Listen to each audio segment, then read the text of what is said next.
matondo kati na bino kati na mabota na bino nzambe tata mobateli mokeli akumisa makati na mabota na bino ya solo ete bankoko ya biso na ntango bazalaki na kati na mokili bayebaki nguya bonene bokasi ya tata nzambe babengaki ye nzapa nzakomba akongo mongali mvili mokolo mungu baba mungu wa milele nzambi gaungu kalunga mpungu tulendo esolo te tata tindaki mama kipamvita ndona po ete akebisa bandeko bokeba bato oyo soki bolandi bango bokonyokoma bino na bana na bino esukaki wana te toyebaki te bankoko na biso na ntango wana bayebaki te oyo nzambe alobaki a travers mama kipamvita ndona bandimaki ete apres mama kipamvita ndona tomonaki ete tata kimbangu dan tungunwa ayaki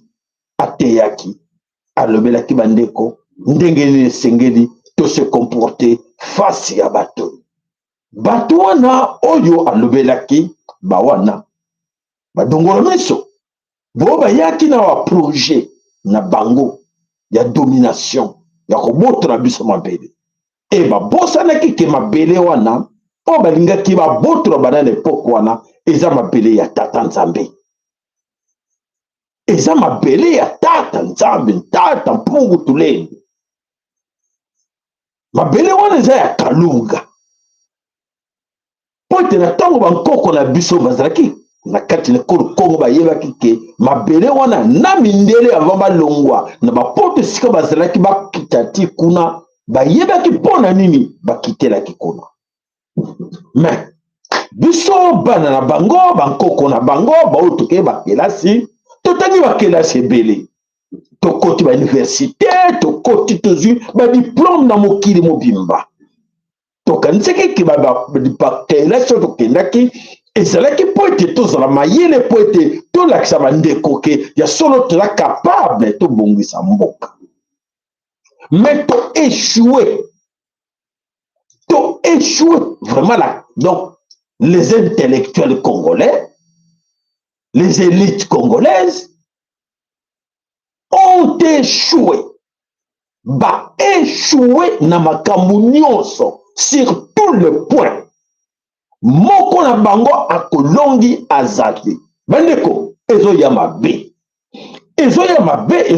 bandeko na ngai oyo tokobeta lelo eza mololo merci na bakere na bino merci na balike na bino merci na baoyo bazobenga bandeko na bango balanda nzambe apambola bino po ete toyaka mololo toyaka kobeta mololo esengaka na mololo tobetaka esengaka na bino bososola oyo ezali koya bandeko nazoloba nazorepete naza kozongela mikolo nyonso tososola oyo ezali koya liboso tososola po ete baoyo bakendaki na zamba bakende koluka na zamba baboyaki kovanda na kati na mboka mpo bazalaki bakourage selon bango lere bazalaki bakourage balobi te ya rien c'est l'homme qui a peur non biso toza kobanga bango balobi te tobanga te bomengo eza na kati ya zamba po ete kuna bakolia nyonso.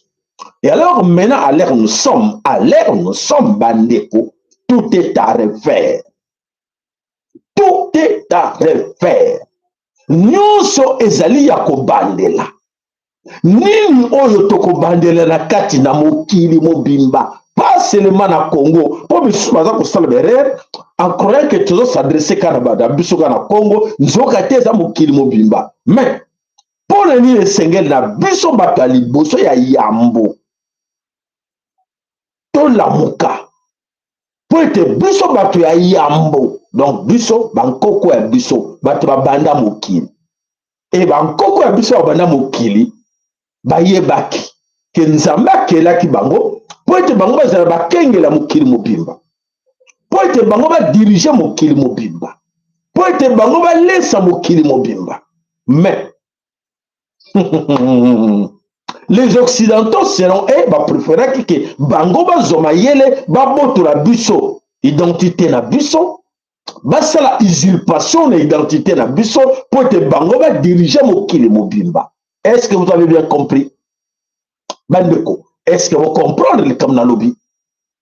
Babotoli po ete nzambe apesaki biso pouvoir ke biso nde bato tokokamba mokili mobimba po ete tozali bana na ye. E bango bayebaki yango e basali tuke babotola biso identité wana balobaka eza bango bacreye notre peuple quelque part na monde bapesi identité wana basangisi bato na bamboka ebele bapesi bango identité wana identité na biso po ete bango badomine sur biso po ete bayoke mokili te ezali bango mais baéchoué. Est-ce que vous avez pas ça nous ok? Bandeko, on a le bac très important, surtout kaka pour la binoté, surtout pour vos enfants. Pour être bon en abus, comme vous comprenez ma camo de l'oba oyo, et qu'on peut ça, il y a solo le kumu ya tata nzambe. Pour être tata nzamba, ça la kamu za ndenge wana. Ya ngoba to ba kamorake. Ah, ndenge ni bomengo nyoso mokili, ezaka na Congo. Nyoso malamu ezaka na Congo. Mais tous tels ne me tuent à bateau, me tournent à bango pola. Pour les mille me tuent à congolais pola, et bango ka français na monoko, anglais na monoko ke batamayele, mais ba zoba. Nzoka te bato ba komisa biso ba zoba, ezalaki plan ya nzambe te. Ezalaki plan ya nzambe te ke po biso tozala ba zoba. Po ete biso tozala bo bazoko ba député, ba sénateur, ba ministre, ba PDG, ba nani, ba intellectuel congolais, ba zoba na ba zoba. Ezalaki le plan ya monguna oyo ayebaki plan ya tata nzambe lera ayebi ke nzambe akelaki bango nde badirige mokili e bango bazwima ye na balobi te tokende tobotola bango identité wana tokokosa bango biso tokotiaka bango basambelaka mingi e tata asengaki biso yango te eza koyinda ye eza koyinda bango bayeli biso makambo mosusu oyo nzambe asengaki bankoko na biso te. Nzambe asengaki bankoko na biso te basala batemple, nzambe asengaki bankoko na biso te basala baeglise. Mais monguna aye koyebisa bango te bosala, aye kopesa bango makambo mosusu eza contraire ya oyo nzambe asengaki bankoko na biso. Po ete tata apesaki bankoko na biso ba principe bolingo mibeko mpe misala po ete bokamba, po ete mboka etambola, po ete bolesa bato misusu, po ete nyonso na maboko na bino soki boza na bolingo bokolesa bato misusu, soki boza na kati na misala bokolesa bato misusu, soki boza na kati na nyonso bolingo mibeko mpe misala mibeko eza na kati na bino bokotosa bandeko mpe misusu. Alors apesaki biso pouvoir wana, mais pouvoir yango totie yango wapi? Tozwi totikeli yango na banguna barenie yango pendant 8 siècles. Et pendant ces 8 siècles, banguna ba régner na makambo no suza bino lelo, po makambo bele yaka za ba révélation ya Nzambe tata, ba se ba okama papa sala zo makambo ngo wapi. Bokama te. Tant na ba ke na les grands sacrificateurs, Nzambe azali capable akotsa na kati na ngapo boyoka ngo na ndako na bino. Soko yoki yango au passager au partageant na ndeko musute au gardant po na yo moko mabe za po ngana garder yango te na ye na ngo liboso na bino nyonso.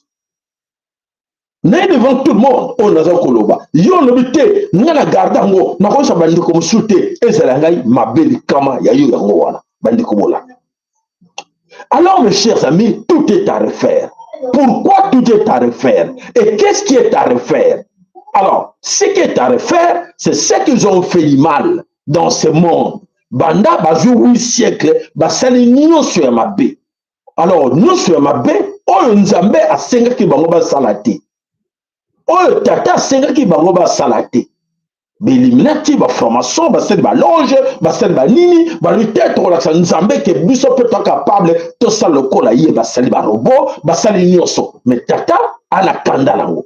Tata nzambe ana kanda o. Mais bato ni ba copier ngai na nyonso, nga na salaki bango kola bato. E bato ngo o na sala kola bato, bazo landa ba nyama. Est-ce que vous comprenez ça? Stratégie à Banyama, bah eko pesa biso bato. Stratégie Banyama, bah yeba diriger biso bato. Est-il possible que Banyama a dirigé le monde? A pesa utile. Nyama dominer Syrio. Et t'as dit yom to sengo dominer sur Nyama. Oboyo kaka, bobeta les reptiliens. Effectivement, les reptiliens existent. Nous vivons beaucoup avec des reptiliens. Que ce ne sont pas des humains comme vous autres. Il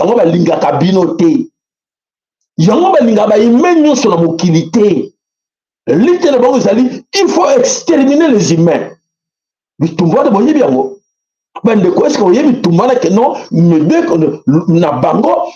faut m'exterminer les humains. Tellement comme belé aux senga na bino bo attirer attention na bino bo landa na bo kebi poete bo enseigner bana na bino sinon te bana no ba kota na mobulu biso tuza bantu tuza bat mais to comme ko landa mi beko yo ba nyama ba sale la biso nyama lobi oui écoutez hein il faut otangisa mwana boya il faut sala boya mi beko eza boya il faut respecter boye yo muto la ni mi beko ya nyama l'abomination auto vivre pendant plus de 8 siècles na ngo. Ndeko, nzamba lobi nebisa bino ngo oyoki malamu. Alors, mes chers amis, tout est à refaire, qu'est-ce qui est à refaire? Donc, c'est-à-dire, pour la refaire le loco, et loco wana, donc, c'est-à-dire que, oya liboso, eza mabe, et à kokufa, il faut to bande la asika. Et loko ni neza kokufa, mokili ezali ya kokufa. Nyonso ezali ya kopola. Il faut que Mbombuma et pour la pote ya sika et botama. Na lbelaki binango avant-hier. Na zongeli ya ngol supote. Ba sengi na zongela binango supote bo comprendre. Alors Mbuma wana esengeli ya sika et Mbuma et pola pote les hommes sama belé et poli ya sike bandi kobima. Voilà le monde nouveau. Ce monde nouveau arrive, il y a un autre koloba, non so ekomi ya kokufa, non so ekomi ya kokufa, tout est détruit et sengé la biso non se poli kofi ya sike pe botama. Le nouveau monde qui arrive, oyo eza ko arriver na sama belé, pour te biba to mona ke mouma bandi ko e boti ya sika. Bon, est-ce que mbuma wana ya sika ko botama? Et concernant référence moko na kati na mokili.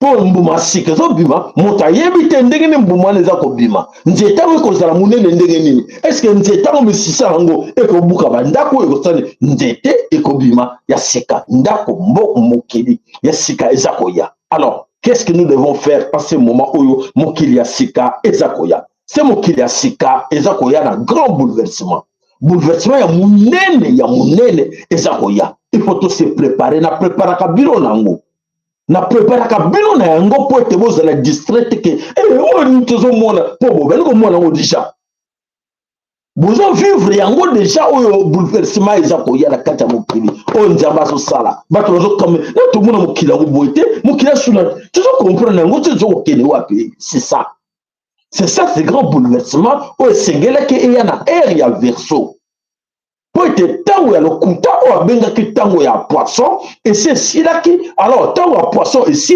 alors passage ya poisson na verso il faut que mbuma wana epola oyo ya poisson mbuma ya poisson poli siko mbuma ya solo ya ona bila kabino ke toza na grâce o nzambali atie kate na biso to vivre deux époques ya temps o toza koloba to uti na tango ya poisson et tozo kota na tango ya verso ok bankoko bakenda liboso bato bakufa liboso bavivaki yango te biso toza grâce nango tozo bénéficier na yango topesa matondo epai ya tata topesa matondo epai ya tata nzambe po ete apermettre biso to vivre mensonge lokuta et vérité mwinda lumière o toko vivre sikoyo. Est-ce que tout ce qu'ils ont fait na area poisson bako se permettre nango ba traverser nango ba yela ngo na rive oyo ya vérité area verso? Je vous dis non. N-O-N ekokoka ekosimba mate. Alors mes chers amis, ces gens, ces reptiliens et ces acolytes ont fait trop du mal dans ce monde. Ba détruire mokili nzambe tata, ba s'imposer le bossa nzambe tata, ba laxi ba tout non, nzamba kela ke mobali non, asala kerel. Il faut za la pédé. Il faut un peu sa sima na yo ayo sarabo yo mwasi te o sengel na yo zara mwasi te e sengel za mobali e sengel na bino basi na basi bobala na e sengel bino bele bobala na nyonso wana nini ezali ntembe na nzambe tata pona ba humilier nzambe tata et beaucoup plus pona bango baza ba nyama esala makanango nyama boye botala ba nyama mingi baza na bango ndenge wana baza homosexuel botala ba nyama mingi baza na ngo biso ayeba tante amatra moninga ne nyama ya mobali tope ya mwasi baza homosexuel mais biso ba tout ça permis des abominations. Et yoso ba coach sur le monde wana yebaka ke ba coach pote ba humilier nzambe tata. Alors nzambe tata avec observer biso banani baza ko ndima bateka ba amna bango bandima humiliation bazo kantaka ba ko humilier nzambe te bango moko bazo teka milimo na bango et baza nombre na kati na makambo yango. Voilà matondo na bino yango tokoloba ke en ce moment, je vous dis, ils ont peur. Ça lui trop du mal dans ce monde. Bazoko banga nini karma. Bazoko banga tumbo nzamba zo nango frappe fingo ya kekele o nzamba zo ko ya nango et ko pardonner mutu moko te na kati na mukili. Et alors toko vi toko talango o ndenge nini ezali ko ya. Alors, mes chers amis bandeko yela ke biso stratégie pour la bobangi. Bandeko bolanda. Bolanda mozindo ya makambo. Tout ce que vous avez vécu ces derniers temps dans le Congo, réalité, ils sont arrivés chez nous au Congo avec leur pardon. Papa Yé, vous êtes des diamants. Oui, vous êtes des diamants, vous êtes plus que des diamants, tout ça, oui, oui. Oui, papa est comme ça, bisson, tout ça, le diamant, et c'est tout ça, tu vas observer. Oui, tout ça va diamant. Mais tu veux pardonner. Papa Yé, à moins que pardon ya ki nango po batinda ki na ba monde na bango na ba service na bango na société secrète na bango lobi ezo ya mabe na era verso. Il faut aller vite demander pardon à ces gens-là. Aye a échoué. Pardon à indimamité. Ton dime pardon a été azo. Ba roi ba yeboni mi balé ba ko senga pardon ba échoué. Pardon na bango et simbité. Et maintenant, et comme tout le bacolite. Bacolite na bango, on le basa pena mini na bango, et sengi na bango, papa senga pardon. Et ça koyinda. Papa sengi pardon, on dit non au pardon royal. Pardon papal. Baron baye, balobi, pardon. Bisolobi, non. Bakoko balobi, non, il n'y a pas de pardon. Allez, vous avez trop fait du mal, vous avez tué nos parents, nos enfants, vous avez plus de 50 millions. Alors, bon, il y a la pardon que l'imbi s'est ressuscité, bah, koko wana ba kenda te ba parent na biso, o ba kenda pardon na biso et ko la musa bangote. Donc, ça sans effet, pardon wana et simbité, nyonso échoué. Alors, tout le monde a le loto koloba, to bani siko ko tala ko compter, bah pardon ba yeli biso. On dit non, na pardon ya pas. On dit non, na pardon ya ba roi. On dit non, na pardon ya ba président africain traître. Oyo pa yemi ke ba ko senga ba pardon, ba senga de ba pardon et sika ba zali. To lobi non, on n'a pas besoin de vos pardons. Alors, maintenant to ko tu as comme la phase mususu, ya pardon, ya nani, ya Vital Kamerhe. Vital Kamerhe. Oh. Qui est cet homme Vital Kamerhe tout dit? Lui aussi, quand il vient encore, il commence à nous demander pardon. To lobi Kamerhe, on n'a pas besoin de ton pardon. Et Kabila avec Kuna Bandi, non, je dois demander pardon aux Congolais pour les malfaiteurs. Kabila, Hippolyte Kanambe, on n'a pas besoin de ton pardon. Gardez vos pardons. Mais ce n'est pas fini là. Félix viendra encore vous demander pardon. Félix a reçu un peu pardon. Alors là, nous expliquons bien makambo nyoso ndenge kozala. Alors ton lui que toi a besoin de pardon na bango te po ete maboba sali ba makila batangisi na kati na bele ko le Congo. O ba bomi na kati na bele ko le Congo. Pardon ya mutu moko ekosimba ezate. Bakoko bakenda makila wetanga maboko baboma makilo bazo continuer kotanga ti lelo l'époque Félix moto moko on dit pardon nango azate comme ndongo. Alors nini zakoya, c'est la grande confusion. La grande confusion bokomona ndenge nezali koya. Alors la grande confusion zakoya comment? Félix alobi yazali asa le petit malin.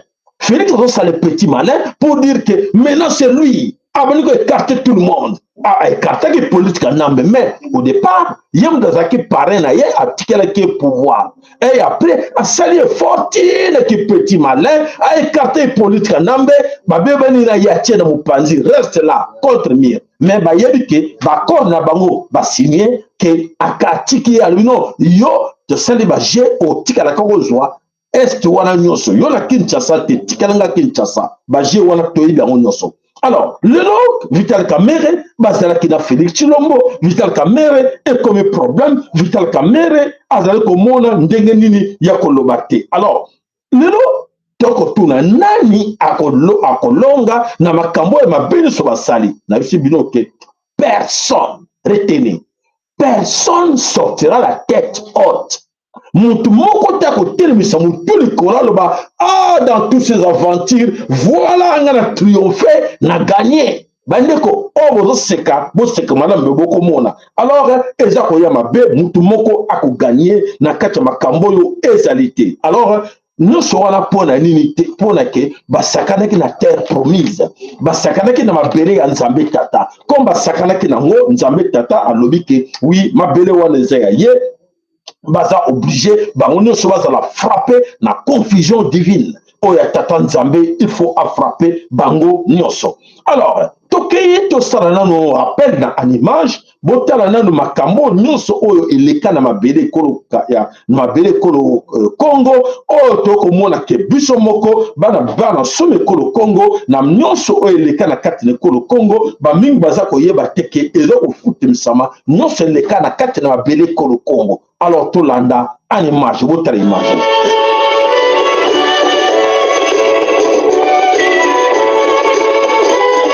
Voilà, c'est nous, voilà, c'est le Mumba.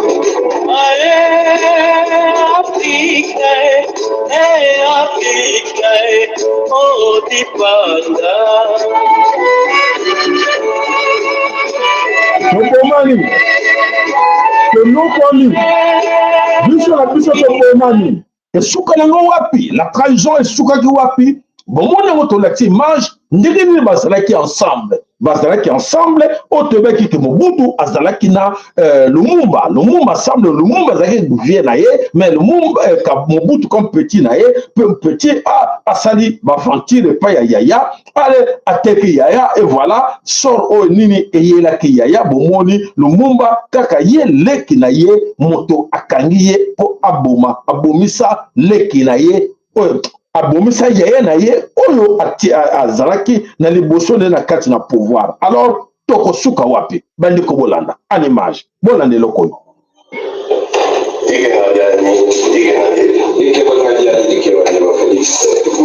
pasi na yo pasi na ngai bolanda pasi na yo pasi na ngai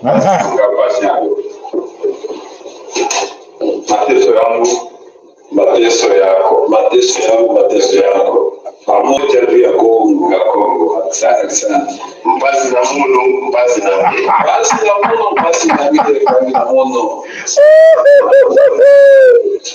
na muno ezazo inda pasi ya policier pasi na betu pasi ya fonctionnaire pasi na déchet pasi ya magistrat pasi ya biso bon pasi ya militaire itabu yetu bon ndike ngadi abalongi ndike ngadi ndike ngadi ampurushi ndike ngadi mateso ya ba fonctionnaire ni mateso yetu. Voilà. Yesu ya watoto wa masomo wetibia pasi na bango pasi na biso mateso yetu.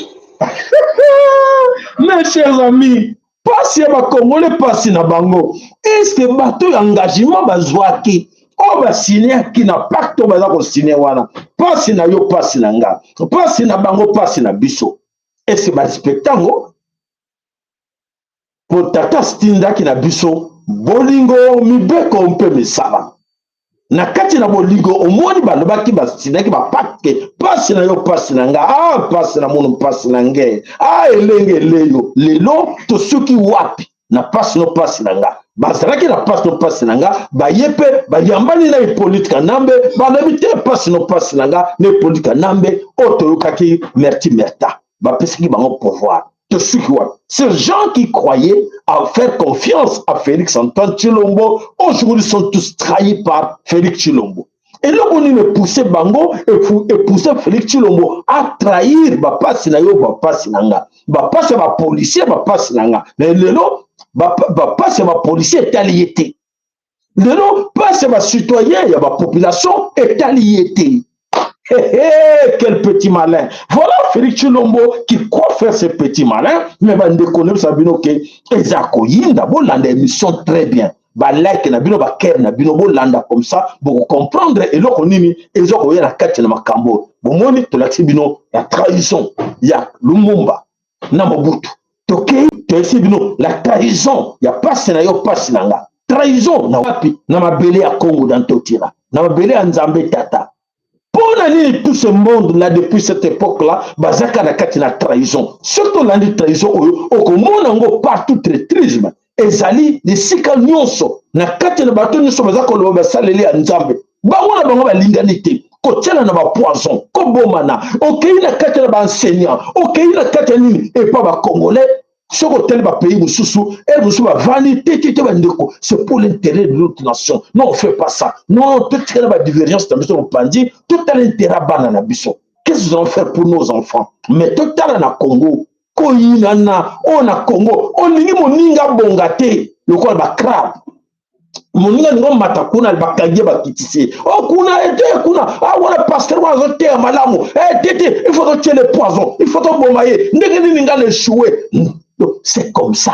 Na classe sociale nyonso ya Congo, na ba classe nyonso ya Congo komona kaka mutema mabe. Congo la lingane te Congo loko makasi. Congo loko makasi. Bokotonga ngona kuyinana. Bokotonga ngona passe na yo passe na ngate, bolobi ke passe no passe na nga slogan et en réalité mutema mabe. Obite biso ke tout est pour nous le baluba.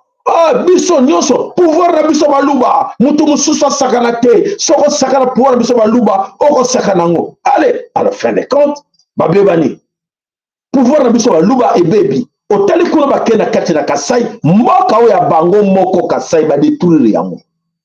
Vous voyez la malédiction ni frappé bango mboka na bango moko ba détruire Kasai eza suna valete que de mbujimai ko sakana nango kuna te loko zate na ba grand perdeur ko bango. C'est ça la trahison. La trahison est soukaka mabe. Et alors le nom Félix a trahi tout ce monde. Alors non, ça le petit malais, c'est moi maintenant. Non, j'ai les soldats, j'ai l'armée, j'ai tout. Allez, arrêtez ces histoires-là. Mais bandeko, souka nango eza mabe bandeko. Bon, baza ko sepela kuna na moni, ebele ya bakasayen, ebele ya ba taliban, ba sepeli. Biso moni Vidal Kamere. Tchako libanga l'usine de keko sekate.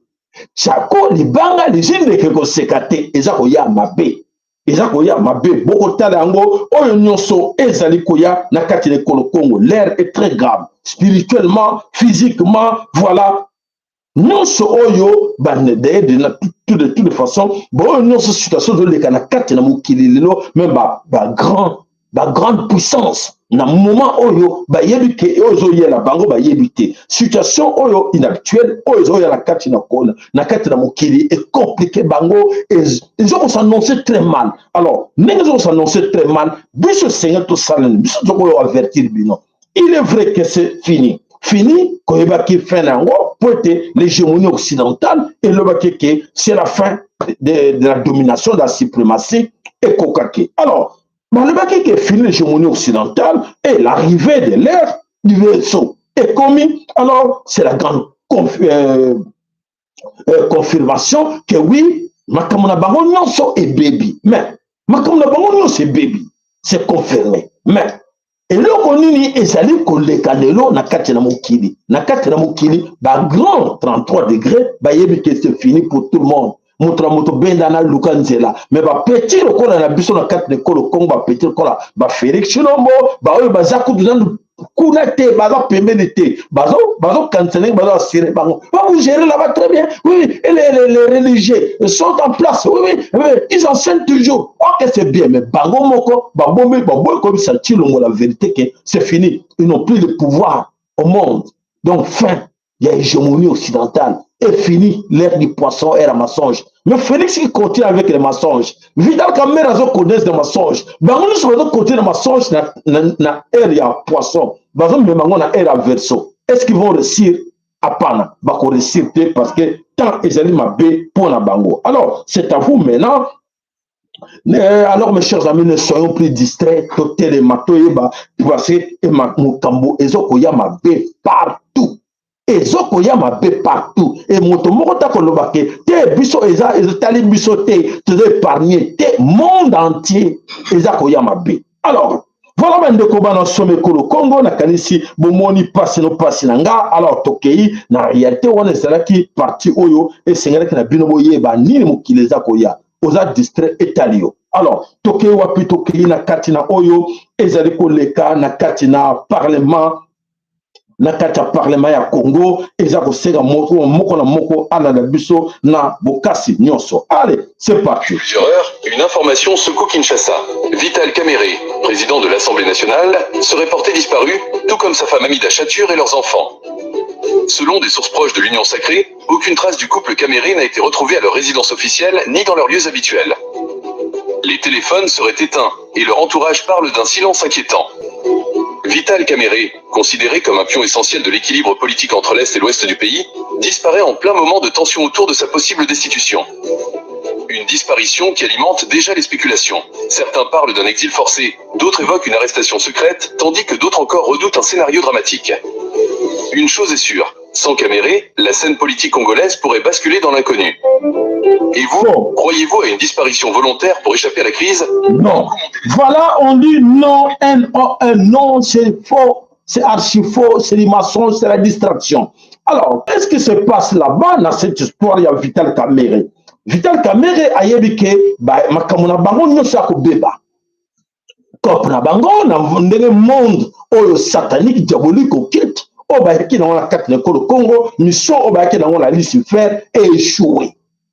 Mission bayaki na wana Congo, et échoué. Alors, bayebi nini basala te. Alors, il faut que la confusion est côté na kati na bango. Comme la confusion est côté, il faut que bango na bango banoko betana. Banoko betana, nini banoko lansane, ba flèche oya beti oyo. Alors, eko suka wapi, na oyo nyonso toko mona na kati na ekolo Congo, yako sabino ke, ya solo Vital Kamerhe, ayebi ye moko esika azali po ete, moto na mo, lokuta moto na moyibi, lokola Vital Kamerhe, toko kondimela ye, ata mokete. Mais, ya solo bandeko toko mona, makamezo ya na l'école Congo mingi tokomene na momango oke mingi boko kamake makamozo ya ndenge nini tondima te ke toko koma nango bondima te mais eza ko ya wana eza liboso ya porte da biso nyonso esengeli tozala mayele poete et bakosa biso te po d'ailleurs bakosa biso te parce que nous allons permettre bango de sous-souter que bakosa mokili. Alors comme nous allons permettre bango te que bakosa mokili to komona ndenge nini makambo eza kokene liboso na bino. Donc Vital Kamerhe coincé ayebi loko sarate. Félix qui pense qu'il est plus malin que les autres, il peut aller coincé mais colite na ye bazo kanisa que Félix a toujours na pouvoir. On verra bien. Awa na makambo za koya na liboso. Alors bandeko bana somme kolo Congo ya solo komona ke tata Nzambe azali kati na biso aza ko sala selon ye. Alors nous be na Congo bana na Nzambe bana elonga disons non na kati ba distraction nyonso na kati ba politique oyo nyonso bayeli biso na kati na kolo Congo ba bandi Côté la phase, il y a 5 pardon. On n'a pas besoin de leur pardon parce que là, on a perdu plus de 50 millions de balles qu'on a besoin de pardon, plus de 50 depuis l'époque coloniale jusqu'à présent. Alors, on n'a pas besoin de leur pardon. Pardon, bango, ils ont concerné Bissoté, Kabila, pardon. Alors, Kabila, garde alias Kabila, garde tes pardons. Bino, si vous gardez pardon, Bino, Félix, garde tes pardons. Félix, ça ne sert à rien. Quand on a pardon, pour seulement bémini, au détruit Congo, le Congo est comme par terre, Mboka Nzambe, Bana Nzambe, au Bomisi Bango, au Juma Kilana Bango, au sacrifié Bango, tu en as besoin de pardon à yoté. Moutoumou pas qu'on dit la pardon à yo. Azate poete boyebi nini oyo ezali koya liboso na bino boyebi yango ke eza koya terrible alors eko sukela bino mabe oyebi yango. Alors pour les autres, pour clôturer le dossier, il n'y a pas sinon pas sinanga, mes chers amis, arrêtez de se moquer de Vital Kamerhe. Le danger est là, devant vos portes, avec Félix Tshilombo, Azo Kansake, Aleki Bamusuna Mayele. Ah, Côté a gagné, il a gagné, il faut écarter tout le monde. Mais l'herbe bandaki cop na bango, ba yebanaki passe no passe nanga. Passe no passe nanga, le baloki, tout se paye ici bas. Alors, tokomona ndengenini ekoya mikolo ezali koya. Alors voilà mes chers amis, à tous les Africains, Bana Congo, Bana Longa, les Bantous, qui participent aujourd'hui de près ou de loin dans tous ces grands complots au Sénégal qui va balkaniser le Congo. Suivez-moi mes chers amis, c'est très important, c'est que je vous dis maintenant. Ces grands complots pour la balkanisation du Congo, Oyo Ezali, la Katina, plan ya mokili mobimba pona bango fo Congo ezala balkaniser ndenge Somalie ndenge Yougoslavie ndenge bamboka ebele o balkaniser esimba pona bango fo pe Congo ezala balkaniser. Mais en réalité échec eza wana bakoko balkaniser Congo te balongi yango te bakolonga yango te po ete nyonso na maboko ya tata Nzambe moto asimbi Congo. Donc nyonso boza komona wana ezali la malédiction oyo eko frapper beaucoup parmi bango. Alors mingi kati na bandeko ebele baza maudit éternel na Nzambe tata a maudire bango oyo tina 5e génération na bango bao nyonso ba trahir Congo bao nyonso ba tentaki de près ou de loin pour ete ba trahir Congo bandeko na ngai bo retenir yango ke boko mona o ba ko vivre boko mona o bana bango ba ko vivre tina 5e génération na bango oh nous sommes impliqués dans cette histoire de trahison de balkanisation ya Congo et ça va bien à Congo et ça va aux étrangers ba africains nyonso ba bantu oh ba participa na ba konja ba mboko oh ça souke c'était là dedans oh ni beaucoup moins ce qui va arriver dans Sassou Nguesso na mikoliza ko yana le bota na iwana to sitika exemple que Sassou Nguesso mais belé la carte na bango ba sakani na mboka tata mpungu tulendo na mboka tata Kimbangu dans Tungunwa, basaka na mboka mama kipa mvita ndona. Alors, bandeko, ekozo, ezoye la bango, mabe, na mikolo, ezali koya. Alors, bandeko, tokei wapi tokei na oyo, ezali koya, na kati na mabele kolo. Kongo ya komoneke, bandeko, nazo lingaka tout le temps, na nebsa bino en avance ke tomilenge la. Soki tomilengeli te tozokota na kati na distraction ya bandeko bazoyela biso bandeko tokolela biso moko po ete ya kafu ezali koya liboso oyo bango bayebi ke esili na bango me balingi badistraire mingi na kati na biso tokwela libulu oyo bango basi bakwei. Alors bolanda bango te bolanda nyonso za kongenga te na maboko na bango sino te bokoteka milimo na bino bokoteka baame na bino pour rien. Nazo kozongela yango tout le temps, c'est à vous de comprendre et pour nini ko se mettre debout pour te beaucoup na kati le buru oyo ya banguna te. Alors tokei wapi tokei na kati na Nord Kivu. Na kati ya Nord Kivu oyo ezali mboka oyo toyokaki mokonzi moko ayaki alobaki nini. Tolanda enano. Nord Kivu. Allez, c'est parti. Mais les Congolais doivent apprendre à nous faire confiance. La paix qui sera sauvegardée. Non, bandeko sauter moi muke tolanda. Bolimi simoke bolanda bien. Mais les Congolais doivent apprendre à nous faire confiance. Goma ne tombera pas. Ça, je peux vous l'assurer. Et même, nous reprendrons toutes ces localités et ramènerons tout le monde à la maison, ainsi que la paix qui sera sauvegardée. Goma ne tombera pas. On a selon Félix Antoine Tshilombo. Faut-il croire dans le bas qui wana? Alors, toke wapi na kati na Goma, oyo Félix alobaki ke eko tombete. Alors, Goma aujourd'hui, na kanisi boyebi et l'oko le na kati na Goma, tolobe ke mboka wana eza na maboko ya Nanga avec ses amis oyo bazali ko siéger Goma depuis plus de 3 ans, baza na kati ya Nord Kivu. Balingi nini na kati ya Nord Kivu pote bana plan na bango ya kobakanze Congo, basi bavandi na kati ekolo Congo, basali ba plan na bango nyonso oyo esengelaki basala. Goma ezali entre maboko na bango. Alors bandeko eloko nini sikoyo balingi balobela biso bolanda video oyo tokotiela bino par rapport ya oyo totielaki bino hier na kati na video bolandaki yango ke bakomando oyo Nanga akende koforme oyo bamiso bakimaki FARDC bake korejoindre bango oyo bakomando baza koforme kuna bali basali 7 mois. Allez bolanda video oyo. Présente les gens qui souffrent de sévrage comme commando. Regardez. Oh, bayaki ko rejoindre biso, bakuta biso à partir à Goma. Lelo toyo basisi formation à bango 7 mois après. Félicitations. Ces personnes présentées comme commando RDF M23 AFC sont groupées en 3 catégories. 1. Un groupe de Tutsis vivant en Ouganda recrutés dans le cadre des réfugiés de Nakivale et Tchakadé. Nakivale fut le centre de transit qui avait reçu les réfugiés Tutsis rwandais en Ouganda en 1960, y compris la famille de Kagame. Aujourd'hui, ce cas est très important au Rwanda parce qu'il fournit des militaires qui agressent la République démocratique du Congo. Là-bas, vous avez recruté 1500. Deuxième catégorie, un groupe de Hutus vivant à Kisoro. Kisoro, c'est une ville ougandaise à proximité de Bunagana. Bunagana qui est de notre côté, et de l'autre côté de l'Ouganda, c'est Kisoro. Quand vous étiez à Kisoro, là où il y a l'armée ougandaise, vous avez recruté 1000. Et troisième groupe, sont des Kenyans. William Kuto vous a donné 200 personnes qui étaient dans la rue à Nairobi.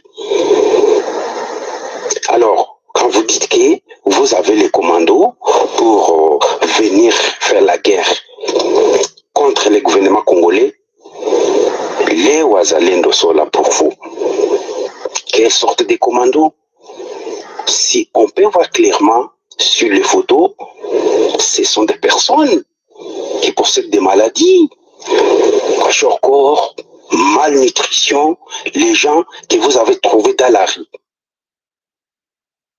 Voilà. Mes chers amis, basons toujours le mi ce que ton air y a verso. À l'ère du verso, la vérité est vite.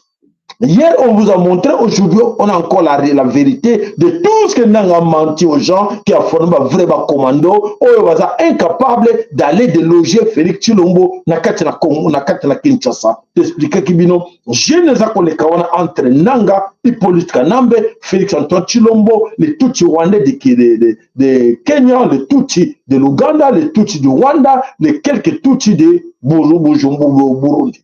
Alors, j'ai stratégisé à Wana, c'est l'occupation du Congo, balkaniser le Congo. Mais c'est compliqué. Mes frères, mes sœurs, mes chers amis, c'est compliqué. Vous savez déjà que pour ce qui concerne Uvira, ne pleurez pas. Uvira ne tombera jamais. Uvira est toujours là. Mais c'est Uvira qui va faire tomber les têtes des gens. Uvira va faire tomber les têtes des gens. Uvira va faire tomber bondi melanga boko mona makambo ya na kati na Congo o balobaki ke ekosalama na Congo batebele bakokamwa eke oni lezo ya toujours komona te pote ya solo makambo nyonso oyo eza koleka na kati na Congo ba mingi bayebaki te ke makambo to vivre ngo na kati na Congo en regardant ce genre d'image oyo eza koleka na kati na 4 quoi Congo, et ça ne pas ce que vous comme ça, mais ne pleurez pas. Congo et Kotika la Kaka, Congo, Mobimba, balkanisation, et Kozalate. Donc, parce que c'est Félix Mutwazana nous au commandement. C'est pour cela que Félix a tiki Goma, a tiki Bunagana, a tiki Bukavu, et Félix a ça Uvira. Donc ce n'est pas quelqu'un d'autre. C'est Félix Moutango Kwesa Uvira. Donc c'est-à-dire que selon l'engagement, le pacte va signer l'engagement, au secret va signer, et c'est que Mbokona non soit Kweti Katanga et Kwea Poete, yé alba oui, na cédé bino, allez, c'est à vous. Boka alba comme Bunagana, alba Rasuti. Boka alba comme avec Goma, alba Rasus, alba Ratelo, Koute, Soukaye, Pota Monique, Bakomone va yébike, oui, Félix Moutazali na base. Ya makamunyo so ya mabe oza koleka na kati na mabele kolo Congo na ndenge bozali komona oyo eza koleka wana na kati na mabele kolo Congo. Voilà bandeko bana somi kolo Congo tokei wapi tokei na makambo eza koleka na 4 coins ya Congo. Na 4 coins ya Congo bandeko nanga s'il vous plaît ya onto banako lo mikolo nyonso pe Félix azali mobomi. Félix Mutazali na base ya destruction ya Congo. Alors, il y a un peu de tchak en djemboy.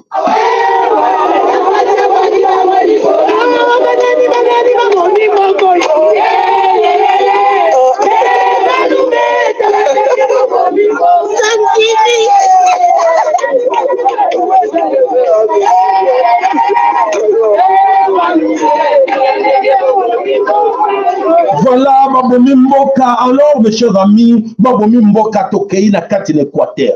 Qu'est-ce qui se passe en ce moment na kati l'Équateur? Il y a un qui a solo to kanti que Mboka est en contrôle, Mboka est entre les mains de ces gens, on va être capable que ba sauver Congo, ba kenge la Congo, njoka bazo kenge la Congo te. Bande ko eza ya koyinda. Eza koyinda ke bakaba kosaki biso ke oui, baza wana pona ko kenge la Congo, njoka te moko na kati la bango a kenge la Congo ezate. Lembororo. Aujourd'hui, allez je vous parle, ba koti na kati na Équateur. Allez, suivez à l'image.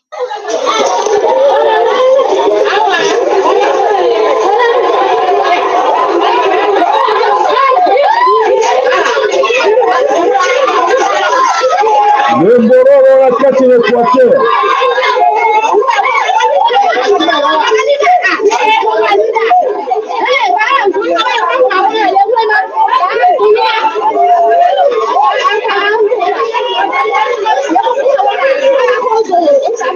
Qui gère ce pays? Nani allons gérer le pays? Ni Wambururu waelevatere wanatoka Mkongo Centrale, hivi njo wale wanakia ingia tena wapatere sous forme ya M23 wala monolitike, njo wanakuya huku wapatere mwanzo tu ya M23 hivi sinaanza ingia mwingine, njo wanakia na mangombe ya mingi na biko wa mingi sana, ona gisi biko wanatembea kwa mangombe zao. Ona njo wale biko wanakuya wanaingia mwingine, njo wale wanaanza tu hivi pole pole ni babanda kasima ikomi makabo mususu na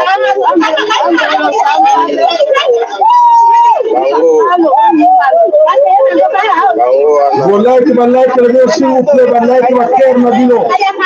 Balak, ma cœur, Nabino, s'il vous plaît.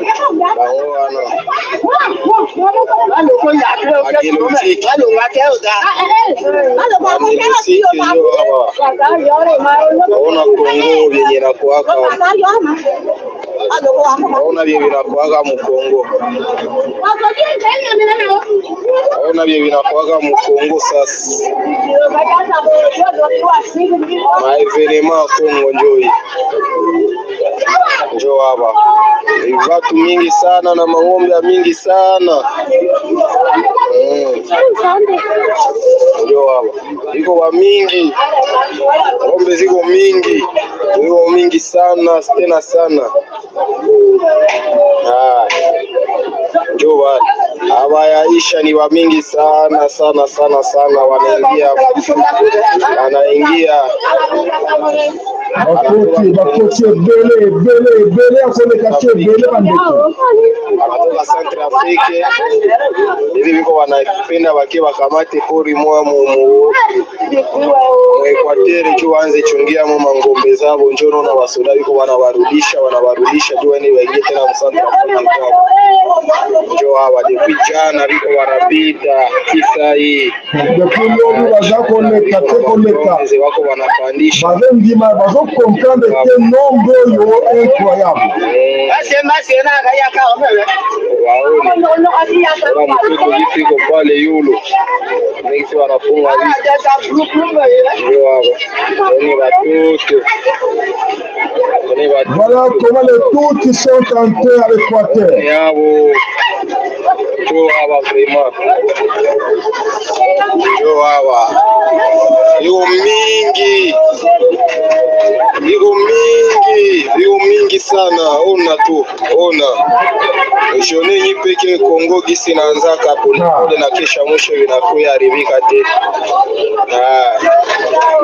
Ona Kongo gisi naanzaka ukiangalia vraiment ni vrai wa Rwanda bien mapua ya mrefu jo hawa vraiment jo hawa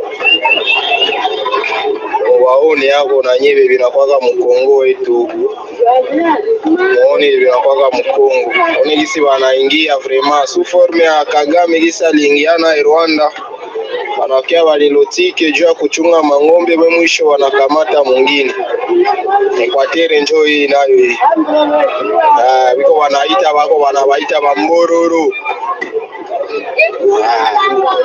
yo wambororo banilotiki ya Kongo wanabo wanakuya mu Kongo wambororo voilà mes chers amis koza kokene wapi na kati ekolo Kongo voilà bomoni bozomona bazali non stop bazali koleka baza koleka video za molai moyeto tiela bino nationalité parce que ne sont bandeko ceux qui voient comment makambo to sabino que le pays est mal dirigé, le pays n'est pas dirigé, le pouvoir est dans la rue et là qu'on les a koleka je tiens encore à vous rappeler ce genre de Mbororo ba tantaki occasion oyo quelque part na kwa nini na Tanzanie les tout Rwandais ba tantaki ba kota na kati na côté ya Kigoma. Mes chers amis, boyoka li solote. Boyoka li solote, bon ba troupe ya boye. Bakanga na bandeli, bakanga na suka, bakangi bango nyos botelema. Ba pilveza bango. Batumba bango. Baza bakenda poussière. Na ba nyama, na batu. Bakanga bali botelema wana mutu maka bougete. Hélicoptère matali kole télémisikuna hélicoptère monsieur télémisikuna ale bozala wana muta bougete botua bolokene wapi oh non tonga lesa bango bela bino uti na bango wapi oh to uti na bango na Congo bozo boyena bango wapi bokene bango dans Tanzanie non ici là vous partez là c'est en Tanzanie là vous êtes c'est en Tanzanie oh non on ne sommes pas au Congo allez attendez là bandeko babouake la bango moto batumba bango nyonso sans trace autant de mangombe wana batumba bango nyonso na bato mutakima zalate voilà wana avec la Tanzanie regarde chez nous est-ce que vous êtes fiers vous nos amis kassaïens vous êtes fiers de voir de telles images pour dire que oui on dirige le Congo vous êtes très fiers vous les kassaïens en regardant ces images vous le non ah oui tu dois diriger Congo. Si on connaît le diriger Congo, quand Kinshasa, le Congo c'est Kinshasa, on doit surveiller, on doit Kengela, c'est seulement Kinshasa. Bandundu, n'a pas. Et quoi, Congo, Équateur, il y a un monde. Quoi, nous, c'est Congo, ils sont envahis par des Tutsis rwandais. Même quand on a côté, par même Kinshasa, parce que la carte Kinshasa, la présidence, même ils ont envahi les Tutsis rwandais, la carte présidence. C'est une fierté de les années. Vous, nos chers amis kassaïens, bon, mais la busso, fierté, la bille, c'est que oui, à notre époque, quand même, nous devons diriger Congo. Nous devons diriger le Congo. Bon, vous avez fier lobby, bon, mais t'as tout le oui, tous les qui wana, tu diriger le Congo.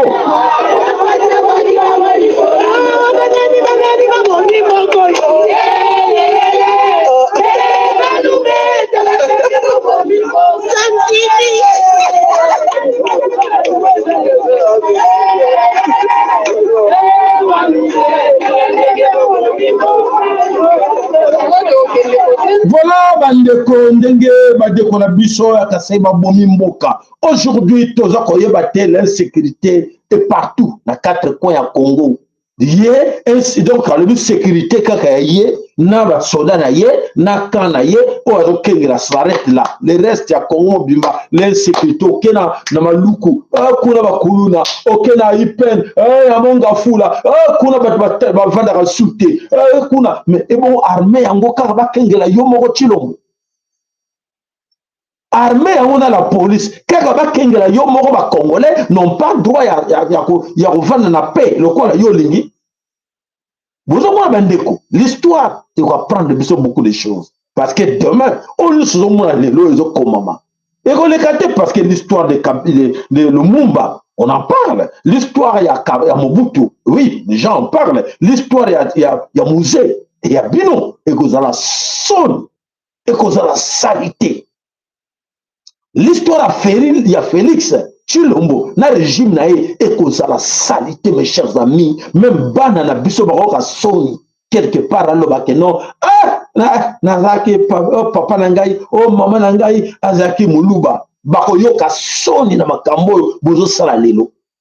Bako yoka soni na ngo poete ezako komama ba image zo tikala na koma oui basali 7 ans di gâché basali ni ba beta kitolo ke bango bazana pouvoir bako diriger Congo et kuche bango na Kasai et là on est leki na Kasai zéro na Kasai kuna bato bazo souffrir sans eau potable sans électricité vie ba congolais na katina na Kasai eza ya pasi ya kosakana te poete nyonso toza koloba bango moko ba ebike ya solo baza kutuna baza fierté kolobake baza ba congolais na kati na Kasai baza de esik na kata mbujimai bakima bamboka bakima mbujimai kana ngabwa muke me mbujimai bakima yango po ete bazomona te bavanda bake bakoma nomade nzaleleki bakimi mboka mais ils sont pouvoir ils sont au pouvoir ils sont pouvoir. Voilà bandeko eloko nini oyo eza koleka na carte de Congo soni pasi na mawa. Alors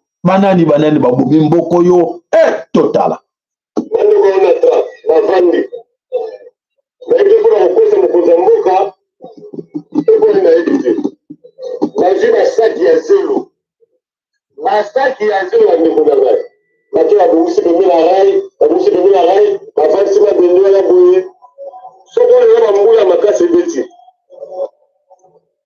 soko train na bino ozoba soi-disant train ekoleka nga bamouvement wana tokutana na bibembe na bibembe wana bosi ekosalamaka un jour ministre ya transport kozala responsable bandeko onata bokozala responsable. Voilà bomona wana image c'est dit jamais vu. Mon entier tombola, tout le monde n'a pas boité de la Congo. Tout le monde n'a noté. Et à Sony, il y a une image à boy, mais plus quelque part dans le non, nous avons un président, il faut te soutenir, Azamouana Mboka, des pères et des mères, des choses pareilles, des pères et des mères. Il y a que voilà, mon temps de ça des pères et des mères, ou pour la cap bomisa ba congolais, pour être ba congolais ba kufa, na kacha makamaboy. Voilà bandiko bana sumi kolo Congo, ezali pasi na mawa kumona kia solo makamu ojo ya la carte de Congo. En tout cas mes chers amis, esengeli na biso moko bana sumi kolo Congo tous na ngoma yeri poete suka nango ekozala mabe na nyonso oyo ezali koleka na kati na mabele ye kolo Congo. Alors, bandeko tokei sur le niveau international, tu bisaka bino na makamnyoso ezo de kala mukili pona ko sinale bino comment est-ce que mukili za kotambola po so bo oleweka ya Congo le reste bo yokite ba mingi ba yebite ndenge nini makamoni ezo koyela biso liboso tokei na kati na le reste ya monde makambo ezo kotambola ndenge nini en image. Allons-y botala. Ici le vrai combat, c'était pour empêcher la fin du règne américain. Depuis 1945, un seul pays dicte les règles, un seul drapeau oriente les décisions, un seul système étouffe toute alternative. Mais aujourd'hui, il vacille, et ce qu'on appelle ordre mondial se transforme en panique d'hégémonie. Les BRICS ne font que proposer autre chose, un monde sans monnaie dominante, sans maître, sans vassaux. Mais ça, c'est le blasphème ultime. Car pour Washington, ne plus être au sommet, c'est comme voir sa légitimité disparaître. Et c'est pour ça qu'on invente des menaces, qu'on met en place des blocages économiques, qu'on alimente des conflits régionaux et qu'on met le feu là où l'influence glisse entre les doigts. Pourquoi crois-tu que la Russie est devenue l'ennemi numéro 1? Pas pour l'Ukraine, mais parce qu'elle ose sortir du système. Pourquoi crois-tu que la Chine est ciblée? Pas pour les droits de l'homme, mais parce qu'elle bâtit des routes sans passer par Wall Street. Pourquoi l'Iran? Parce qu'il refuse le levier bancaire occidental et qu'il commerce en yuan, en rouble, sans demander la permission. C'est ça qu'on t'interdit de voir. Ceux qu'on appelle les méchants sont parfois juste ceux qui veulent être autonomes. Et les États-Unis? Ils n'interviennent pas pour défendre la paix. Ils interviennent pour protéger leur position centrale. Voilà. Une position bâtie sur l'endettement des autres, la peur et la dépendance institutionnalisée. Tu veux savoir pourquoi la France suit aveuglément? Parce qu'elle n'est plus pleine détentrice de sa souveraineté. Parce que ses élites ont intégré un pacte prioritaire qui dépasse les urnes. Voilà. Et pendant que les peuples rêvent de souveraineté, leurs gouvernements vendent tout. L'or, les bases militaires et même leur droit de regard global. Mais ce n'est pas une alliance. C'est une mainmise coordonnée. Une capture stratégique et spirituelle. Car dans ce combat, il ne s'agit pas seulement de géopolitique. Il s'agit de savoir qui peut encore dire non, qui a encore une âme et qui l'a déjà vendue. Dans la prochaine partie, tu découvriras pourquoi les BRICS ne sont pas une simple alternative économique, mais une bombe silencieuse contre le véritable pouvoir central. Voilà. Mes chers amis, bandeko, tu es la rabino. Ndeko, soko landa rabino ko na tira rabino. Landaka ngo, landaka de près oyoka makamuni bazolo banakati. Makamuni tolobaka. Pose à la préparer. Soko za préparer te ozo penser que oui, mon ngwana ete nzamba te mokiliza sumo kilo boyeba ki kalate. Soko yaki na poto, oza na Congo, oza na Afrique quelque part, yebaka motala mutuno ke monde oto komi na ngo lelo na tango ya ya verso eza monde ya kalate. Monde oyo ya kopola, sikoyo mbuma sikeza kobima. Mbuma oya sikeza kobima, ezo pesa kanda poete ba mingi ba se retrouver te. Bon, s'il vous plaît. Bah, mais ils ne vont pas se retrouver dans cette histoire-là, le nouveau monde qui arrive. Comment? Parce qu'ils étaient habitués, na katina mafia, na katina démagogie, na katina le kuta ou bwenge, na katina mensonge, oyo, bah, vandisaki area poisson. Et à area verso, mes chers amis, botia tebete, bolanda, on a le sabino. Ndekolangai, le fanatisme. Le voile au bâtiment mission pour mieux comprendre. N'a pas côté pour ne pas écouter. L'andanga très bien. Le monde bouge. Et ce monde qui bouge. Et ça va pas si n'a pas oyo va décider il y a bateau comme Félix. Vous, amis de Félix, taliban, oh, qui pense que t'es Félix, oh, alors qu'il n'est pas contrat, alors signé accord, et alors ça la tout pour t'isoler, toi à bloquer. Non, il n'est pas encore l'air à s'occuper de Félix. Bon, là, s'il vous plaît. Ces gens-là, master Félix, tout beau-frère, non, yebi. Et là, on va se faire un secret. Ses amis, beaux-frères de Félix Chilombo, c'est grâce à Félix qu'ils sont là. Ils ont, en fait, ils ont bénéficié de 7 ans encore. C'est grâce à Félix. 7 ans, 18, plus 7, ça fait 25 ans qu'ils sont au pouvoir au Congo. Bon, ça va battre pour autant, ça va dire, ah, t'es papa, ça là, balongwate bazali. C'est grâce à Félix, le lot bazana Bunagana. C'est grâce à Félix, aujourd'hui bazana Goma. C'est grâce à Félix, bazana Bukavu. C'est grâce à Félix, bazana Katanga. C'est partout ils sont là. Les tous. Regarde, c'est grâce à Félix que aujourd'hui les Mbororo sont à l'Équateur. Grâce à Félix. N'était la présence de Félix au pouvoir, ne va pas cotater. Les jours où Félix va tomber, ils vont tous fuir. Vous retenez l'ango. Que chacun de vous retient ça. Les jours où Félix va tomber, Kimi va libérer Bounagana, Kimi va l'ongwe tout ça. Parce que Félix Moutazo protéger Bango. Félix a dit Sabino pour dire que non, c'est lui, il faut tout, te libérer Mbokanabiso. D'ailleurs, le barrage de la libération, Tayoka son pour que Bissos Toyeba. Nani Oaza Molandia, TV le lac à Volski, Mbango peut courir encore à Félix Chilo. Nani, je ne pense pas. Je ne pense pas parmi nos amis, comment prendre l'information, baza éveillé, moi on a 4 bilans qu'on croit la source de ma venture avec tous ces outils, voilà. Mon côté. Alors, Bandeko, il faut tout bunda. Il faut tout bunda. La guerre est là devant nous. Il faut tout bunda. Bon, Jango, il y a un tel truc avec Bandeko. Ça fait mal dans Koyoka qu'il y a ce temps que le Bandeko, parce que le Congolais boy. Ce que le Congolais lui, Congolais, mon thème m'a bé. Nous sommes quand mon thème avec plus. Tant que tu peux te ramber là, mes chers amis, tout cotiser. Bandeko, tout ça, il s'en bongo.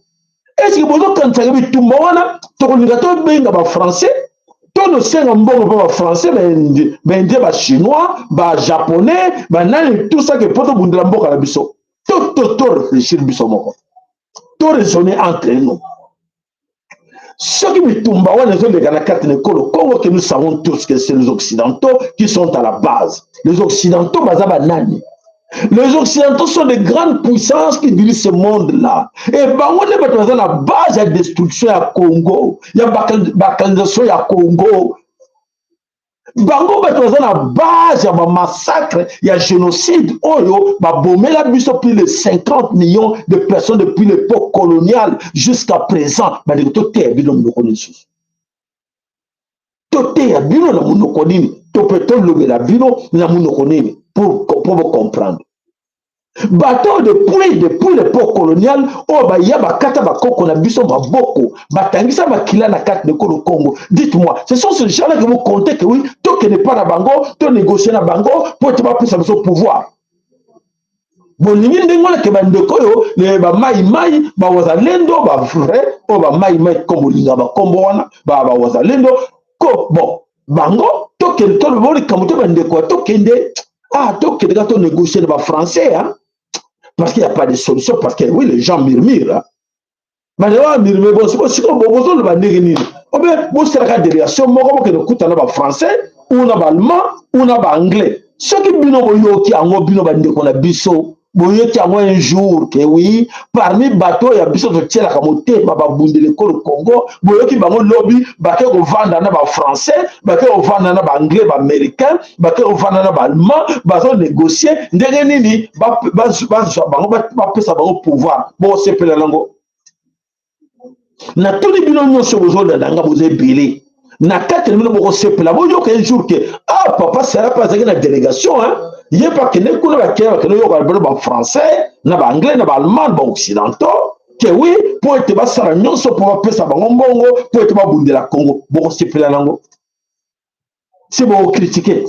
Mais na 4 minutes au moins il botte qui sumboka, botte qui sumboka. Mais combien de fois tu as passé bino papier oyo, tu as papier dans la chaîne oyo, papier oyo. Tu as la bino combien de fois? Que oui, bandeko, vont contribuer. Combien ont déjà contribué dans le papier? Combien? Combien de autres papier? Mais tout le monde va bundarango sans bongo. Mais tout le monde dans le monde, bandeko va bundaka sans bongo, ça wapi. Et pour ça, bien que bandeko, bateau, mutu moko tazo d'accepter ma papier, mutu moko tazo le makambo, mais toujours bien que mboka est en danger, le pays est en danger, vous préférez qu'on est là. Mboka est kayé, bamborore, bomisi, Équateur, Équateur, mais ils sont aux 4 coins du Congo, n'est-ce pas? Alors, qui va les chasser ce monde-là? Félix est avec eux. Félix, le gouvernement du Congo, Azana Bambororo. Félix et le gouvernement du Congo, Azana Batuti Rwandais, Azana communauté économique qui a pays à Est, Azana Bango ensemble, Azana Batuti Rwandais ensemble. Nanda Kunaye Batuti Rwandais. Bon, tout compter dans l'année. Raisonnons un peu, tout compter dans l'année. C'est beaucoup plus besoin de réflexion. Que non, papa n'a moni, beaucoup ne coûte dans Moutoubou. Moutouana, pays le bateau ne coûte dans Bango. Pays où on n'a pas le oui, moi aussi, bon, tu restes à partage n'engagé. Bon, ça va partager. Non, non, moi je viens, je vais vous aider. Nous allons mener nos gens, nos militaires, l'arsenal, la biso, tout ça. Mais bon, on peut ça biso, pardon, on peut ça biso 70%, bien nous avons 30%. Dans le cas de nous, c'est fait que oui, ton dimito salaga nengwana. Vous êtes d'accord, bon présentant Moussa comme oui, oui, tu es d'accord, bon comme que oui, tu es d'accord que ce que vous négocier, va faire ça bien, bango va 30 ou 80, biso 20 ou 30. Si vous êtes d'accord, bon bah oui, papa ça nous sommes d'accord parce que tu as choisi. Parce que choix est ça de soutien. Choix exact, il faut que biso moroto boudele ko le Congo. Biso moroto tchaba moyen pour to boudele ma bele ko le Congo. Mais biso morango tala to banda ki ko loba, ti to banda ko loba 1 mois, 2 mois, combien 7 personnes. Ça fait ça la sonne 8 personnes. Sony de regarder des choses pareilles. Sony devant tout le monde. Sony liste en go bomoni 8 personnes, 8. Et vous êtes prêts pour plaire.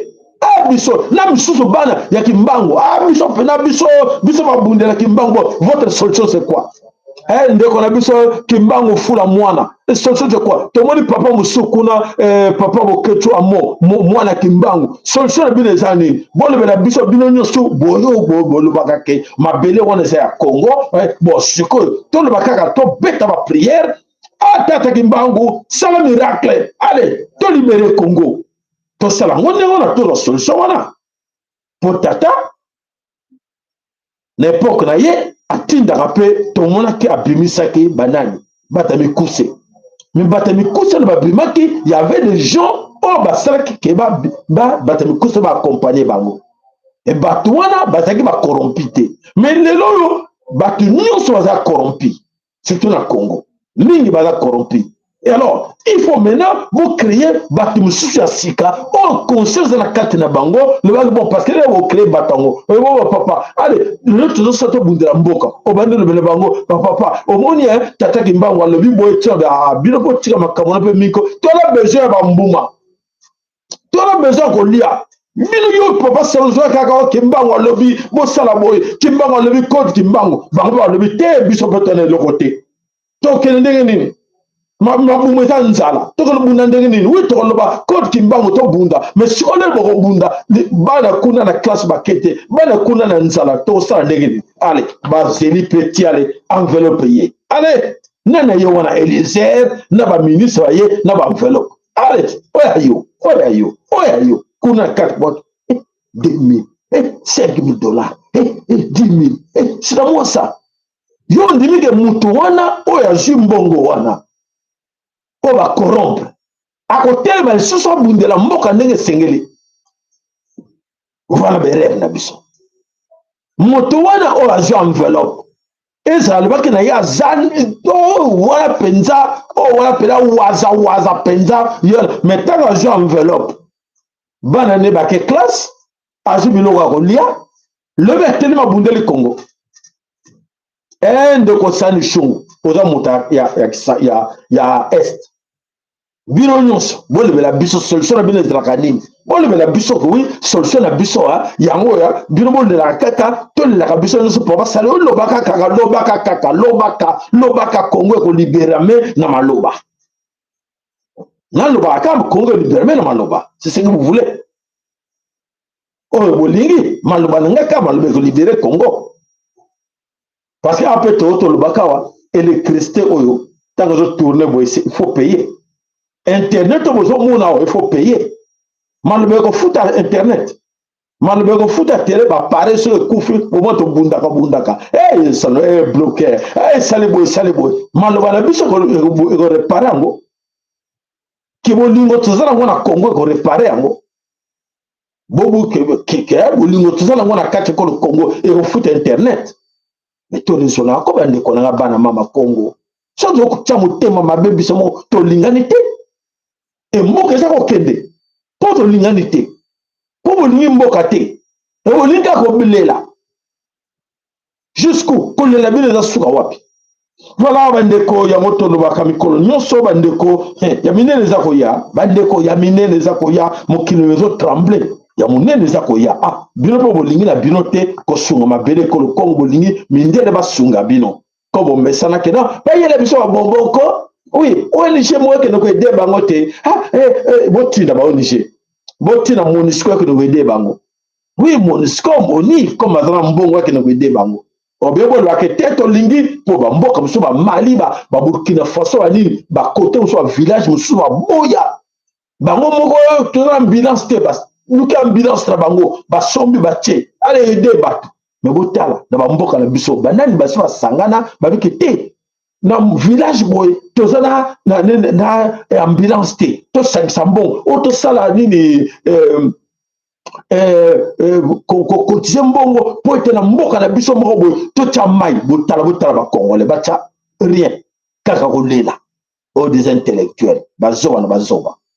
Alors voilà bandeko tokei wapi tokei na kati ya oyo mpe kotala oyo eza koleka na kati na mokili basituation mosusu eza koleka oyo oyebi te biso toyaka po tolabela bino oyo ezali koleka. Suivez attentivement na olekisa ngo 5 minutes na lombango bolanda ngo attentivement o papa sala bilaki bino te bolanda. Donald Trump vient de porter un coup direct dans l'artère vitale de Big Pharma en exigeant que désormais toutes les publicités pharmaceutiques mentionnent l'intégralité des effets secondaires. Et il brise le sortilège qui protégeait ces industries, celui du mensonge par omission. Fini les spots télévisés idylliques, ces scènes de famille souriantes dans un champ de fleurs, alors qu'en bas de l'écran s'accumulaient des risques mortels, murmurés à toute vitesse. Désormais, si Big Pharma veut continuer à vendre son rêve, il devra aussi vendre son cauchemar. Et c'est là que la panique s'installe. PHRMA, le grand lobby pharmaceutique, s'insurge, ose même dire qu'un excès d'informations submergerait le consommateur. Traduction, si les gens savaient vraiment, ils n'achèteraient plus. Rappelons que les Américains payent leurs médicaments 2,5 fois plus cher qu'en France parce que les prix sont fixés librement par les laboratoires, une rente protégée par le silence. Mais le vent tourne. La FDA a déjà émis plus de 100 ordres de cessation. C'est un signal inédit. Le temps du marketing trompeur arrive à son terme. Et Robert Francis Kennedy Jr. le confirme dans une déclaration solennelle. Sous cette administration, les effets secondaires des vaccins seront signalés et étudiés. Les personnes qui en souffrent ne seront ni ignorées, ni marginalisées, ni calomniées, ni manipulées. Elles seront accueillies avec bienveillance. Un engagement clair. Le temps du déni est terminé.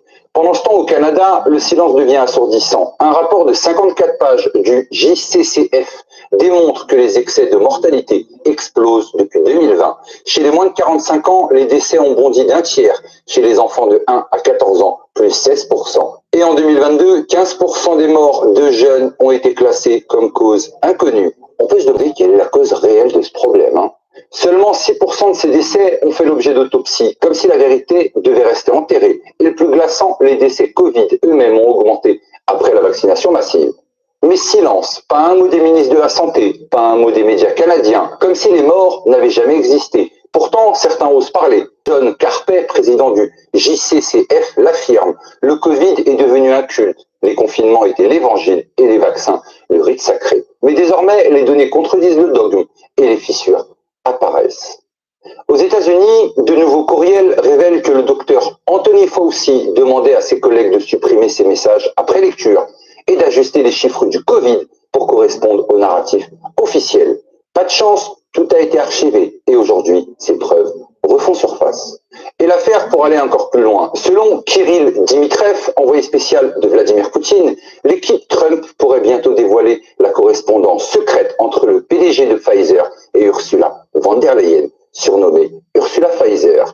Des mails qui, selon certains, expliqueraient l'opacité totale des contrats de vaccins et les milliards d'euros d'argent public envolés. Un scandale européen en gestation. Mais le plus explosif reste à venir. Robert Francis Kennedy Jr. dénonce désormais un véritable complot mondial de stérilisation orchestré par l'OMS et la fondation Bill Gates. Au Kenya, une campagne de vaccination antitétanique ciblant uniquement les femmes de 14 à 34 ans et la présence d'HCG, une hormone utilisée pour provoquer la stérilité.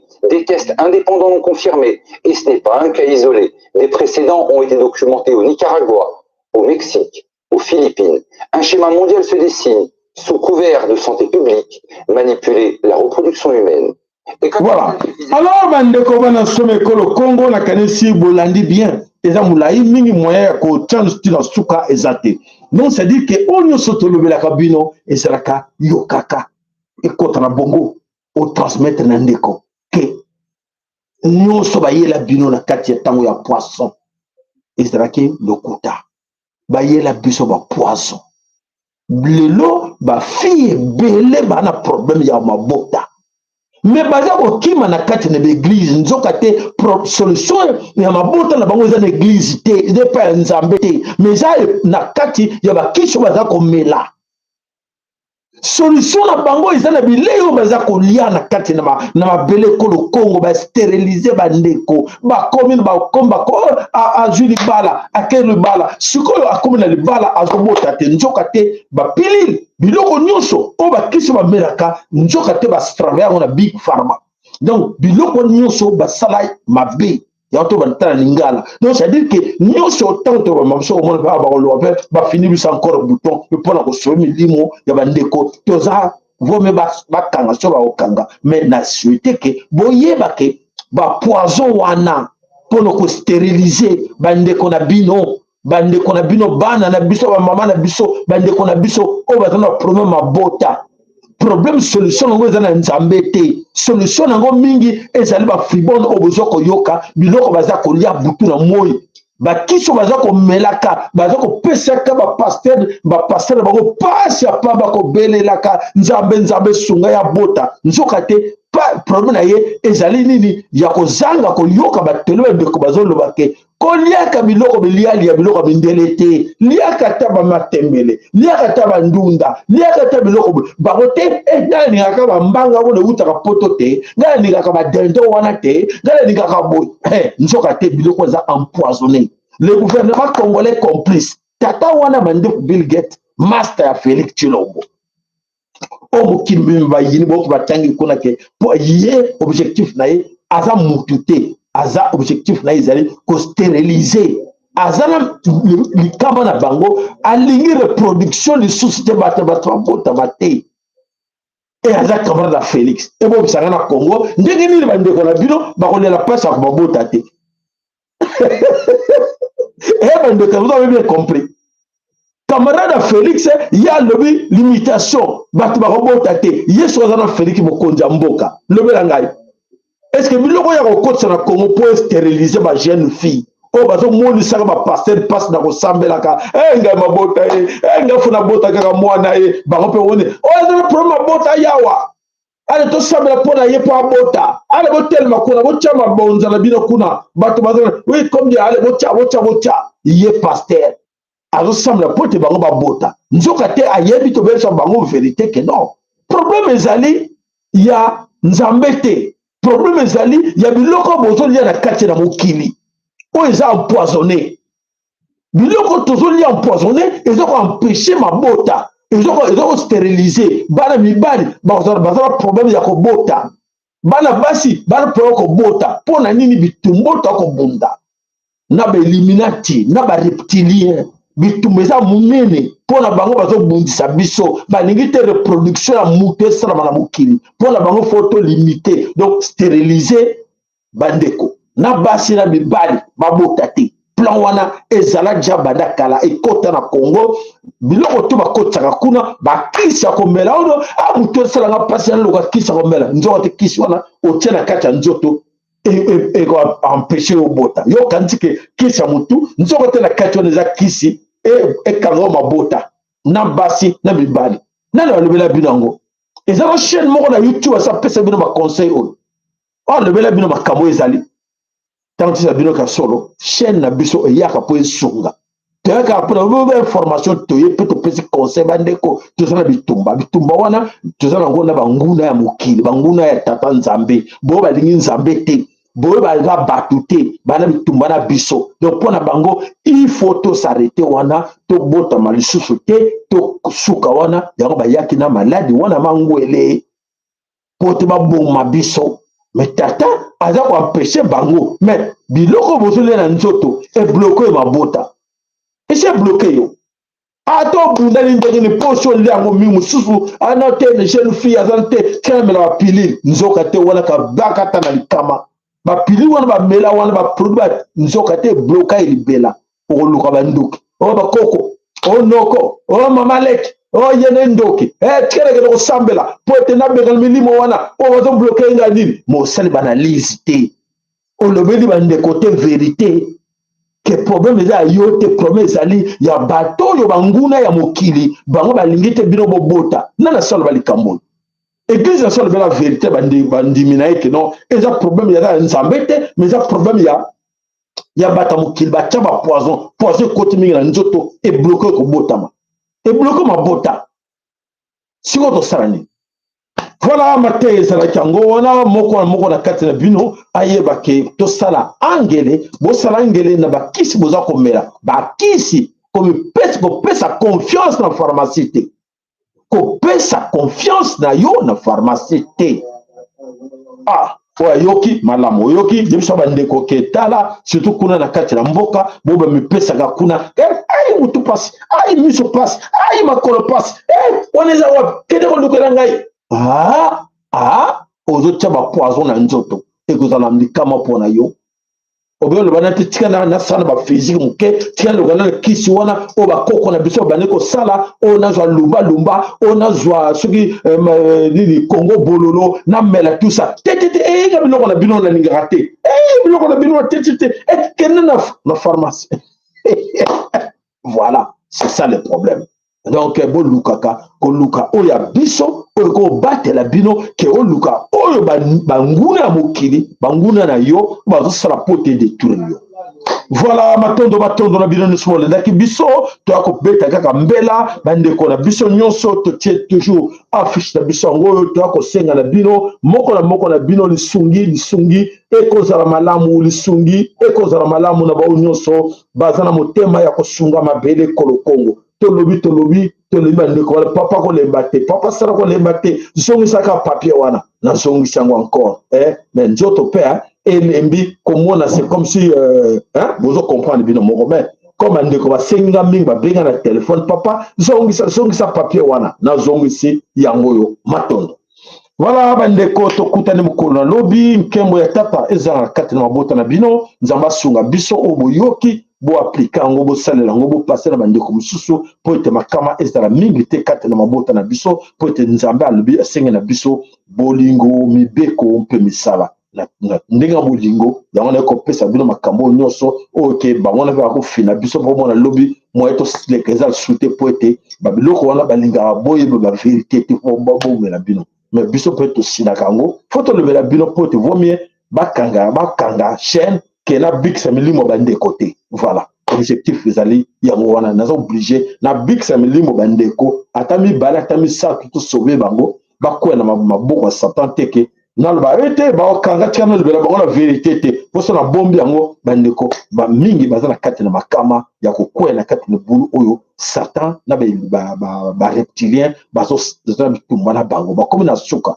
keba bazwa molimo na yo bazwa yo ame na yo bakende nango po te olandaki te nzambe apambola bino. Alors topeseni matondo na baoyo banso basunga chaîne na biso matondo na baoyo banso bazali basponsor bapasaka na chaîne po ete tofuta courant tofuta nyonso matondo epai na yo mama na biso ana lusakweno matondo epai na yo mama na biso nanuulu matondo losako epai na yo mama na biso mboyo losako matondo epai papa Willy na mama na biso Marie na kati na Dallas nzambe apambola bino matondo papa Francis Bitodi na mama bamika losako matondo epai na yo mama na biso Fatuma Banza losako matondo epai na yo mama na biso Masamuna matondo epai na papa na biso Michael Mukobo losako matondo epai na yo ndeko Gelore losako matondo mama Masuka losako matondo epai na yo papa na biso Kaenga Willy losako epai na yo la libota ya bandeko mama Sesa losako kati na bino mama na biso nzambe apambola bino tokutani mokolo ya lobi ingeta ibobo